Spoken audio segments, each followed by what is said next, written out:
আজকে আমরা যাইতাছি মেরিন ড্রাইভের রাস্তা ঘেঁষা হলিউড পাহাড় দেখানোর লিগা। আমরা প্রায় সময় হলিউডের বিভিন্ন ধরনের সিনেমাতে ইয়া বিশাল বিশাল বড় পাহাড় দেখি। চলেন আজকে আমরা মেরিন ড্রাইভ রুটের টেকনাফ অংশে হলিউড পাহাড় দেখতাম যাই। এই মেরিন ড্রাইভ রুটটা কিন্তু সবসময় আমার পছন্দের তালিকার থাকে, কারণ এই রাস্তা দিয়ে গেলে দেখা যায় এক পাশে সমুদ্র আরেক পাশে পাহাড়। আর আপনি যদি খেয়াল করে থাকেন এই মেরিন ড্রাইভ রাস্তা এক এক সময় এক এক রূপ ধারণ করে। আমি তো মাঝে মাঝে সুইজারল্যান্ড, কাশ্মীর, অস্ট্রেলিয়া এরকম বিভিন্ন দেশের ফিল্ড এই মেরিন ড্রাইভ রুটে। এই রাস্তার আসল সৌন্দর্য দেখতে পারবেন টেকনাফের অংশ তাইলে। মাঝে মাঝে শো করবো আপনি বিশাল বড় বড় সমুদ্র ঘেঁষে যাওগা, আবার হঠাৎ দেখবেন আপনি যেতেছেন পাহাড়ের দিকে। এরকম আরো বিভিন্ন ধরনের রূপের লিগে কক্সবাজারে আসা পর্যটকের অন্যতম আকর্ষণ এই মেরিন ড্রাইভ রুট। এদিকে পাখির চোখে মেরিন ড্রাইভ রুটের সৌন্দর্য দেখার লিগা আমার সাদা গালা বন্ধু রোবাই দেয় প্রস্তুতি লয়ে লইতেছে ড্রোন ফ্লাই দনের লিগা। এই যে আমরা কৃত্রিম পাখির এখন ছেড়ে দিতে আছি, যাও পাখি বলো তারে, সে যেন মনে করে না আমারে। সান্দুতে একবার উপরে উঠে আরেকবার নিচে নামে কেউ ওয়াই চেটারে কন্ট্রোল করতেছি। যাওরা বন্ধু ড্রোন ফ্লাই দিয়া বিভিন্ন অ্যাঙ্গেলে ভিউ ক্যাপচার করা শুরু করে দিছে। মাশাআল্লাহ, পাখির চোখে আমাদের বাংলাদেশ কত সুন্দর। ব্যাংকের মধ্যে কারিগরি টিয়া পয়সা না জমায়া এরকম সুন্দর সুন্দর পরিবেশের মধ্যে ঘোরাঘুরি করে মানুষ। এটার কারণে গরিব না, মনের কারণে গরিব। একদিন মনরে স্থির করলাম যে এই কংক্রিটের শহর থেকে বাইরিয়া একটু মুক্ত বাতাস নিতে হইব। ব্যাকপ্যাক গুছান আর লগে যদি বিশ্বস্ত বন্ধু বান্ধব থাকে লইলো। জীবন মোটেও সুন্দর না, আমরা চাইলেই পারি জীবনটা সুন্দর করতে। আর এই হলো আমাদের কাঙ্ক্ষিত সেই টেকনাফের হলিউড পাহাড়। কক্সবাজার বহু বাড়াইছি, কিন্তু এই হলিউড পাহাড়ের দিক কোনোদিন নজর দিছি না, কারণ এতদিন আমার নজর বালা ছিল। কিন্তু আজকে নজর দিয়ে বুঝলাম কক্সবাজারে সমুদ্র ছাড়াও আরো সুন্দর সুন্দর অনেক কিছুই আছে যেগুলোতে আমরা কোনো সময় নজর দিই না। আর এই সুন্দর পাহাড় গুলা কিন্তু টেকনাফের অনেকটা জুড়ে বিস্তৃত।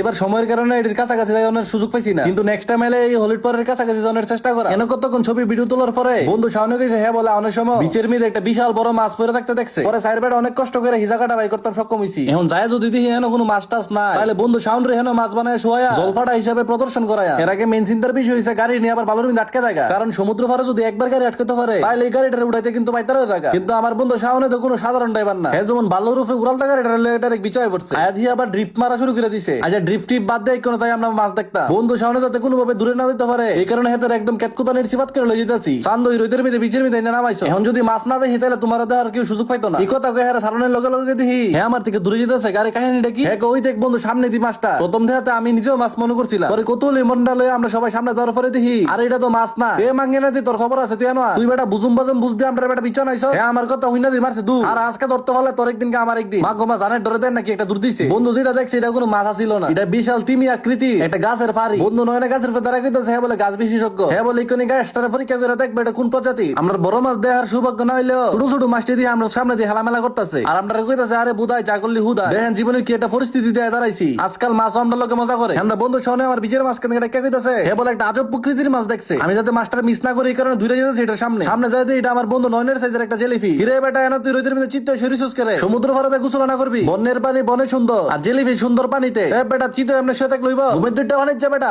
এই এখন দেখবি ঠাওয়াই না একদম সাগরের মাঝখানে নিয়ে হালায় না। এই অভদ্র মাছটার কোনো ভাবে কথা শুনাইতে পারতাছি না। আমরা যেটা সন্দেহ করছিলাম এটা হইছে আপনার লোকে। আমরা গাড়ির সামনের চাক্কা আটকে গেছে বালুর মিদে ইকোন এটার কোনো ভাবে সামনে পিছনে নন যেতেছে না। কিন্তু এরকম অসম্ভব সম্ভব করে কিন্তু আমার কাজ। বন্ধু রুকিতেছে আমি ঠেলা যাচ্ছি তোর কোনো চিন্তা নাই বেটা। আমি শিওর হইতাম পারি কিন্তু আমার শরীরে শক্তির কোনো অভাব নাই। পরে ঠেলা মেলা কোনো রকম গাড়িটা বালুতে ঘুরাইতাম পারছি। তো আজকের এই ভিডিওটা এই পর্যন্ত। এই ভিডিওটা কেমন হয়েছে অবশ্যই কমেন্টে জানান। ভিডিওটা ভালো লাগলে অবশ্যই শেয়ার করে দিন। যারা যারা ইকোন আমার পেজটা ফলো করছে না তাড়াতাড়ি ফলো করে দেন। দেখা হইতেছে নতুন আরেকটি ভিডিওতে। ততদিন ভালো থাকুন, সুস্থ থাকুন, নিজের দামি জিনিসের খেয়াল রাখুন। আল্লাহ হাফেজ।